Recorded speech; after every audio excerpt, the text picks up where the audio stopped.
In 1880s Montana, winter was a merciless adversary. It swept across the plains, turning blue skies to oppressive grey and burying the land in snow. Settlers faced a daily struggle for survival, their hastily built cabins barely holding back the cold. The wind found every crack, stealing warmth and chilling them to the bone. Open fireplaces, common in milder climates, were no match for the relentless cold. Most of the heat vanished up the chimney. Families burned through wood, furniture, even parts of their homes, desperate to keep warm. Cabin fever and despair set in as the cold pressed in from all sides. Each day was a battle, breaking ice for water, huddling for warmth, listening to the timbers groan. A single mistake could mean disaster. The settlers needed more than grit. They needed a new way to survive the winter. They needed a solution that could turn their fragile shelters into true sanctuaries. Among the settlers was Mola Chevchenko, a Ukrainian who carried with him not just memories, but generations of wisdom. In Ukraine, the heart of the home was the pech, a massive masonry stove that stored heat for days. Mola remembered pressing his back to its warm clay, the top serving as a bed, and its heat used for cooking and drying food. Unlike the wasteful American fireplaces, the pech captured and slowly released warmth, making every log count. Mola saw that survival wasn't about fighting the cold with bigger fires, but about outsmarting it. As he planned his cabin, he resolved to build not just a shelter, but a living memory of warmth and ingenuity. He would bring the wisdom of his ancestors to this new, unforgiving land. Mola's secret was thermal mass, using stone and brick to absorb and store heat.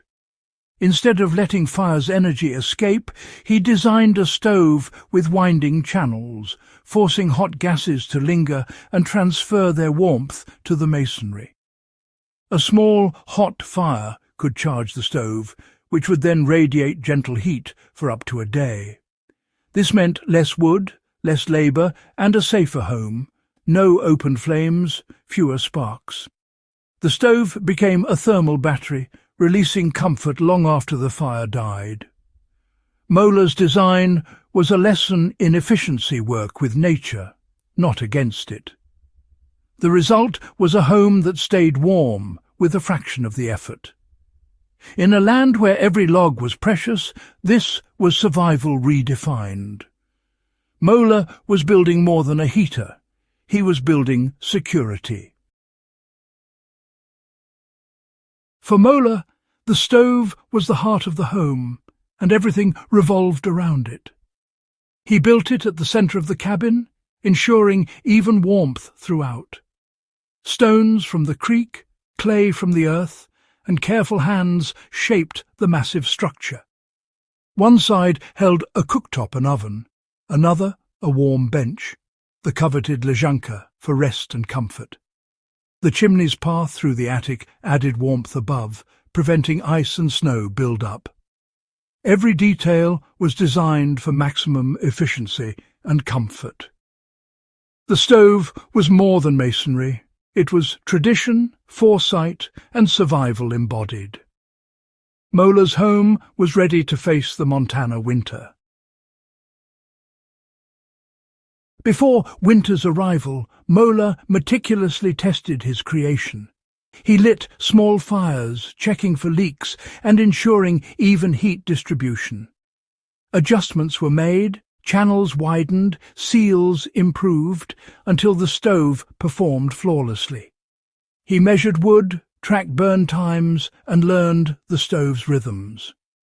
A single morning fire kept the cabin warm all day and night.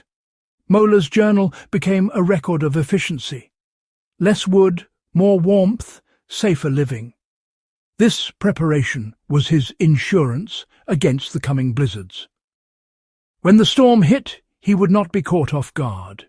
His family's survival was no longer left to chance.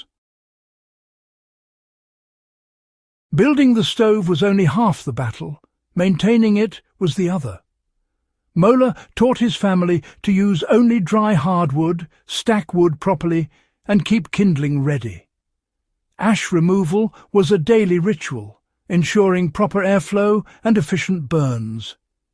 Creosote build-up was a danger, so flue channels were cleaned regularly through special doors. Every family member had a role in keeping the stove safe and efficient. Nothing was wasted. Even ash became fertilizer for spring gardens. Vigilance turned the stove from a tool into a trusted ally. That winter was brutal. Record cold, endless snow, and desperate neighbours. While others shivered, the Chevchenko cabin was a haven of warmth. One morning, fire kept the home comfortable. The air was clean, the children played, and spirits stayed high. Word spread of Mola's miracle stove. Neighbours, cold and desperate, sought refuge in his home. Mola welcomed them, sharing warmth and food. The gentle heat thawed bodies and spirits alike. Soon his cabin became a sanctuary for several families. In that circle of warmth, Mola showed that survival was about knowledge, preparation, and community. He proved that a better way was possible. As winter eased, Mola shared his knowledge with the community. He taught the principles of the Ukrainian stove, thermal mass, airflow, and patient design. Neighbours built their own stoves, adapting them to their homes and needs. The valley buzzed with hope and cooperation as families worked together. Mola's legacy was not just in stone and clay, but in shared wisdom and resilience. Winters remained harsh, but fear and desperation faded. Homes became sanctuaries, wood lasted longer, health improved. The story of Mola Chevchenko reminds us, patience, planning and shared knowledge can change lives. The lessons of his stove, respect nature, maintain what you build and share what you know, are timeless. In the quiet corners of history, ordinary people like Mola achieved extraordinary things. If you enjoyed this story, don't forget to subscribe, like and share the video to help us bring more inspiring tales to you.